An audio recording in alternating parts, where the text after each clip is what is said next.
Hi friends, this is Kaleraj. Welcome to TNPC Kale Academy, a free online coaching center. இப்போ நம்ம பார்க்க போகிறது general English. அதில் வந்து பார்ட் சியில் 16ல் what is the theme observe இந்த லிட்ரேசி ஒர்க் இதான் வந்து பார்க்க போகிறோம்.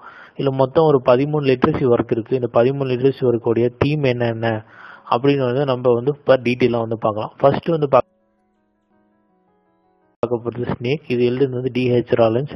இதோடைய தீம் என்னன்னா eternity coexistence between man and animal, மனிதர்களுக்கும் அனிமலுக்கும் உள்ள யூட்டினிட்டி வந்து சொல்லியிருக்காங்க. அடுத்து வந்து செகண்ட் தீம் என்னன்னா human beings love and kindness to all living things, மனிதர்கள் அனைத்து உயிரினங்களும் பாசத்தோடு இருக்காங்க அப்படின்னு வந்து சொல்லியிருக்காங்க. அடுத்து செகண்ட் ஒன் என்னன்னா த மார்க் ஆஃப் விஷ்ணு. இது எல்லாம் வந்து குஷ்வந்த் சிங். இது வந்து பாம்புக்கும் மனிதருக்கும் உள்ள ஒரு இது, மனிதர்கள் எப்படி வந்து பாம்பை வந்து இது பண்ணியிருக்காங்க, அது மேலே வச்சிருக்கக்கூடிய தெய்வ நம்பிக்கை எப்படி வந்து நமக்கே வந்து எதிராக இருக்குது அப்படின்னு சொல்லியிருக்கக்கூடிய ஒரு இதுதான் வந்து த மார்க் ஆஃப் விஷ்ணு. இதில் அதோடைய தீம் என்னன்னா the ultimate pay for ignorance is death and failure. ரொம்ப நம்பிக்கை வச்சா வந்து நம்ம கடைசியாக கிடைக்கக்கூடியது என்னது, இறப்பும் ஃபெயிலியரும் தான் அப்படின்னு சொல்லியிருக்காங்க. The ultimate pay for ignorance is death and failure. இன்னொரு தீம் என்னன்னா பீயிங் சுப்ரமிட்டியஸ் இஸ் டேஞ்சரஸ் அப்படின்னு சொல்லியிருக்காங்க. அடுத்து தேர்ட் ஒன் பார்க்க போகிறது கிரீடி கோவிந்த். இது வந்து யார் எழுதியிருக்காங்கன்னா life is precious then money அப்படின்னு வந்து இதில் குறிப்பிட்டிருக்காங்க. ஓகே, இதில் ஒரு தீம் என்னன்னா greediness leads to loss at the end. அது இன்னொரு theme one should never be greedy. இது வந்து ஏன்னா ஒரு பார்த்தீங்கன்னா கிரீடி கோவிந்த் அப்படின்ற ஒருத்தர் வந்து இளநீ வாங்கிறதுக்கு போவார். அப்போ இளநீ வந்து கேட்டால் ஃபஸ்ட்டு 20 ரூபா சொல்லுவாங்க, திருப்பி கொஞ்சம் தூரம் நடந்து போய் கேட்டால் திருப்பி 10 ரூபான்னு சொல்லுவாங்க. அப்படியே நடந்து போயிட்டே இருப்பார். கடைசியில் ஒரு மரத்துக்கிட்ட போய் நின்றுவார். அந்த மரத்து மேலே அவரே ஏறலான்னு ஏறுவார், ஆனால் கீழே வந்து இறங்க முடியாது. அதுதான் இதோடைய இது வந்து டீமும் சொல்லியிருக்காங்க. அடுத்து பார்க்க போகிற fourth one our local team. இந்த அவர் லோக்கல் டீம் இதை பற்றினா இந்தியன் கிரிக்கெட்டோட பற்றி சொல்லக்கூடியது, இந்தியாவில் எப்படி கிரிக்கெட் விளையாடிட்டு இருக்காங்க அப்படின்ட்டு. இதில் வந்து team spirit leaders should be lead அப்படின்னு வந்து சொல்லியிருக்காங்க. அடுத்து வந்து ஃபிஃப்த் ஒன் வந்து where the mind is without fear. இது எழுதுனது ரவீந்திரநாத் தாகூர். இது என்ன தீம்னு பார்த்தீங்கன்னா where there is no fear in the mind the country man can definitely attain freedom. Also if the mind is free creation becomes perfect அப்படின்னு வந்து ரவீந்திரநாத் தாகூர் வந்து குறிப்பிட்டிருக்காரு. அடுத்து வந்து சிக்ஸ்த் ஒன்னுடைய என்னன்னு பார்க்கலாம், கீப் யுவர் ஸ்பிரிட்ஸ் ஹை. இதோடைய தீம் வந்து always keep your spirit high even in times of adversity success is round the corner அப்படின்னு குறிப்பிட்டிருக்காங்க. எப்பயுமே உங்களுடைய ஸ்பிரிட் வந்து ஹையாக வச்சுருந்தீங்கன்னா அனைத்து நேரமும் வந்து உங்களுக்கு வந்து சக்ஸஸ் வந்து உங்களை தேடி கண்டிப்பாக வரும் அப்படின்னு வந்து சொல்லியிருக்காங்க. அடுத்து பி த பெஸ்ட். இதனுடைய தீம் வந்து be optimistic be the best whatever you are அப்படின்னு சொல்லியிருக்காங்க. எப்பயும் வந்து தனித்துவமாக இருங்க, அப்போ தான் பெஸ்ட்டாக இருக்க முடியும், அப்போ தான் நீங்கள் என்ன நினைக்கிறீங்களோ அதாவது மாற முடியும் அப்படின்னு சொல்லியிருக்காங்க. அடுத்து வந்து எயித் ஒன் வந்து பேட். இதிலிருந்து ரேண்டல் ஜாரல். இதில் இருக்கக்கூடிய தீம் வந்து த நாக்டீரியஸ் லைஃப் ஆஃப் மம்மல்ஸ்.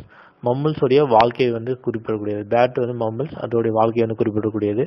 அடுத்து இன்னொரு தீம் வந்து mother's love for her child the nature life of mammals. அதாவது ஒரு அம்மா பேட் எப்படி குழந்தை பேட்டு மேலே பாசம் வச்சிருக்கு அப்படின்னு குறிக்கக்கூடியது தான் இந்த உடைய தீம். அடுத்து பார்க்க போகிறது த பியானோ. இதோடைய தீம் வந்து என்னன்னா craving for the beautiful and found fast அப்படின்றது. அடுத்து இன்னொரு தீம் வந்து the memories of author's childhood days.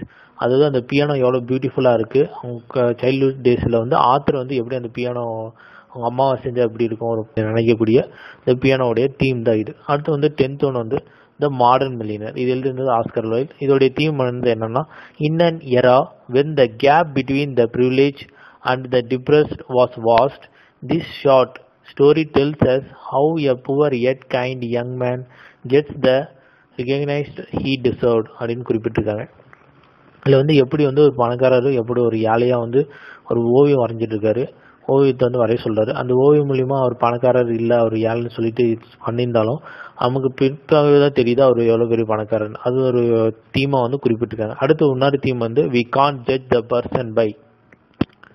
நாம் வந்து எந்த ஒரு பர்சனை வந்து ஜட்ஜ் பண்ண முடியாது. We can't judge the person by appearance alone. Millionaires model are rare but modern millionaires are even rare. திருப்பியும் படிக்கிறேன். We can't judge a person by appearance alone. Millionaires model are rare but modern millionaires are even rare அப்படின்னு குறிப்பிட்டிருக்காங்க. நான் வந்து எந்த ஒரு மனிதரும் வந்து அவங்களுடைய வெளி தோட்டத்தை வச்சு வந்து மதிப்பிட முடியாது. மில்லியனர்ஸ் அதாவது பணக்காரர்கள் வந்து ரொம்ப வந்து மாடலாக இருக்கிறது ரொம்ப ரேர் தான். ஆனால் மாடலில் இருக்கக்கூடிய மில்லியனர்ஸ் வந்து இதுவும் ரொம்ப ரேர் அப்படின்னு சொல்லியிருக்காங்க. அடுத்து 11th ஒன்று வந்து த க்ரை ஆஃப் சில்ட்ரன். இதில் வந்து எலிசபெத் பேரட் ப்ரௌனிங். இதோடைய தீம் வந்து the agony and sufferings of the child labours and their cry for freedom to be and children அப்படின்னு குறிப்பிட்டிருக்காங்க.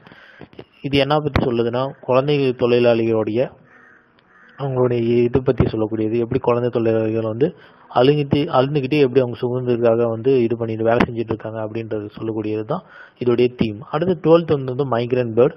இதில் இருக்கக்கூடிய தீம் வந்து மொத்தம் 2 இருக்கு. ஃபர்ஸ்ட் ஒன் வந்து the wonderful divisionless society as craved by the poet by life of the migrating bird. அடுத்து இன்னொரு தீம் வந்து bird have no boundaries to move freely. Human beings are more selfish and narrow-minded than the little bird. ஒரு அழகான ஒரு பேர்டோட வியூவில் இருந்து போயிட்டு வந்து இதை வந்து குறிப்பிட்டிருப்பாரு.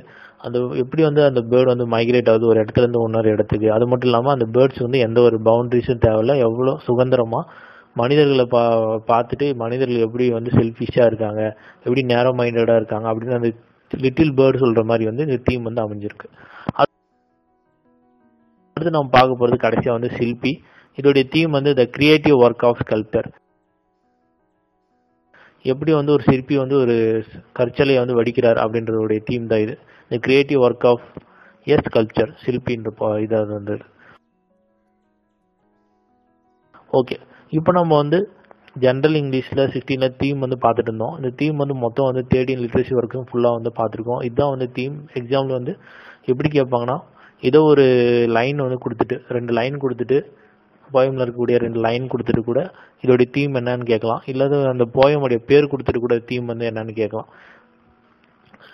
இந்த வீடியோ பிடிச்சிருந்தா வந்து நீங்கள் சப்ஸ்கிரைப் பண்ணுங்கள், லைக் பண்ணுங்கள், ரொம்ப பிடிச்சிருந்தா ஷேர் பண்ணுங்கள். உங்கள் வேல்யூபிளான கமெண்ட்ஸ் கீழே தெரிவிங்க. ஏதாவது டவுட் இருந்தாலும் கீழே தெரிவிங்க. அஃபிஷியல் வெப்சைட்டை நீங்கள் விசிட் பண்ணி தெரிவிக்கலாம். தேங்க்யூ ஃபார் வாட்சிங் this video. For more video please subscribe below. This is Kalairaj signing off. Thank you. நன்றி, வணக்கம்.